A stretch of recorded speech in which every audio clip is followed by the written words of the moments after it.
Mor atropellat pel seu propi cotxe. Investiguen si es va deixar el fre de mà sense posar. Pues el coche se le vendría, a lo mejor intentó a sujetarlo o algo, y una persona ya de esa edad, pues se le iría el coche, lo tiraría y pasaría el coche por encima.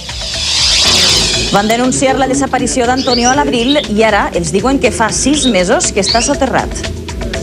Ahora no avisan, a los 6 meses, porque no nos avisan antes. Si no, a nosotros, lo mismo que han hecho, al ayuntamiento, al cuartel, que estaba la denuncia. Per primera vegada una xica de 17 anys forma part d'un equip de futbol masculí. Pues yo no quería. Digo, ay, eso es para niños, hija, eso es para niños, pero después mira, me acostumbra. Molt bona vesprada de dilluns, amics i amigues. Al Punt de Mira, avui els hem preparat les històries que acabem de veure i moltes més que ens serviran per a repassar